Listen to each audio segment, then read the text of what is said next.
Donald Trump memberikan izin kepada Israel untuk membalas serangan yang telah menewaskan pasukannya. Presiden Amerika Serikat Donald Trump menegaskan Israel harus membalas jika pasukannya terbunuh dalam serangan. Meskipun sebelumnya ia menyatakan gencatan senjata di Gaza tidak akan terganggu. Pernyataannya muncul sehari setelah baku tembak antara Israel dan Hamas dan saat Yerusalem serta kelompok bersenjata itu saling tuduh melanggar kesepakatan gencatan senjata.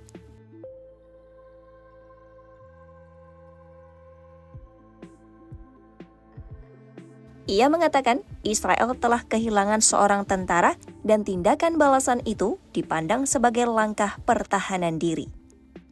Trump juga menilai Hamas harus mematuhi perjanjian damai yang sudah disusun melalui mediasi Mesir, Qatar, dan Turki.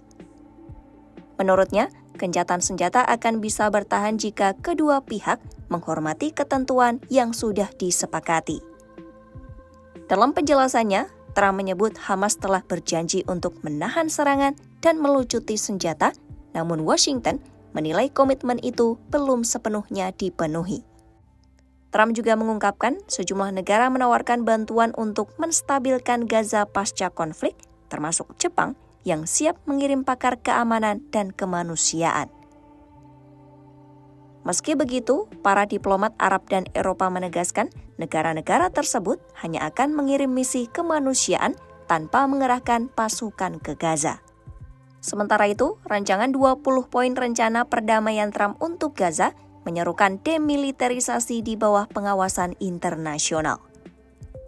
Namun bagian tersebut dihapus agar fokus tetap pada gencatan senjata, pertukaran sandera, dan penarikan pasukan IDF dari Gaza. Palang Merah Internasional mengeluarkan kecaman langka terhadap tindakan Hamas dalam penanganan jenazah sandera. Rekaman yang dirilis pasukan pertahanan Israel menunjukkan anggota Hamas melakukan simulasi pemulihan jenazah di depan petugas Palang Merah. Organisasi itu menyatakan stafnya tidak mengetahui bahwa jenazah sudah ditempatkan di lokasi sebelum mereka tiba. Dalam pernyataan resmi, Palang Merah menegaskan pengembalian jenazah harus dilakukan dengan cara yang bermartabat sesuai hukum humaniter internasional. ICRC juga mengingatkan penyalahgunaan jenazah untuk tujuan politik tidak dapat diterima. Insiden ini memicu kemarahan di Israel, terutama keluarga 13 sandera yang belum dikembalikan. Sementara itu, Hamas menyatakan telah mengambil 2 jenazah sandera baru di Gaza, namun belum menentukan waktu penyerahannya. Dalam pesannya kepada mediator Mesir, Qatar, dan Turki, Hamas menegaskan tidak melanggar gencatan senjata dan menuduh Israel melintasi garis pembatas di Gaza. Israel membantah tuduhan itu dan mengatakan pasukannya hanya merespon ancaman langsung dari pihak bersenjata di wilayah tersebut. Kemarahan publik di Israel semakin meluas setelah video rekaman dari Rafah ditayangkan secara nasional. Wakil Presiden Amerika Serikat J.D. Vance menegaskan gencatan senjata tetap berlaku, namun mengakui akan selalu ada insiden kecil di lapangan.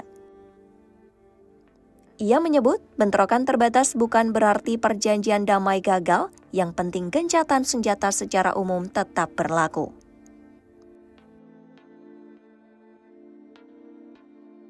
Kantor Perdana Menteri Israel menyatakan Benyamin Netanyahu memberi perintah untuk melakukan serangan udara ke Gaza setelah menerima laporan pelanggaran gencatan senjata oleh Hamas.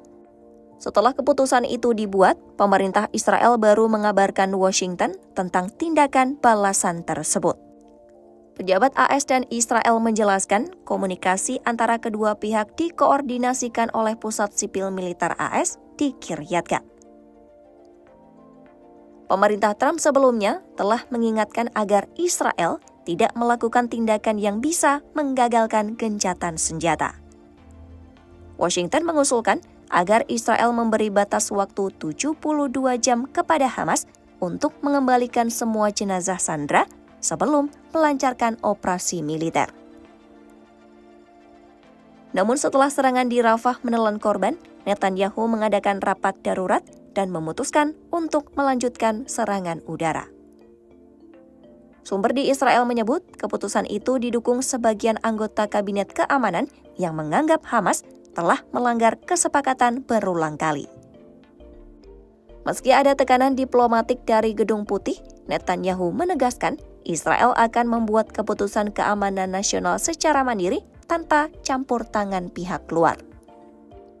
Hingga saat ini, gencatan senjata di Gaza masih berlaku secara resmi, namun dengan insiden-insiden kecil di sejumlah titik. Kedua pihak diharapkan dapat menjaga komitmen dan mempertahankan ketenangan agar upaya perdamaian tidak kembali gagal.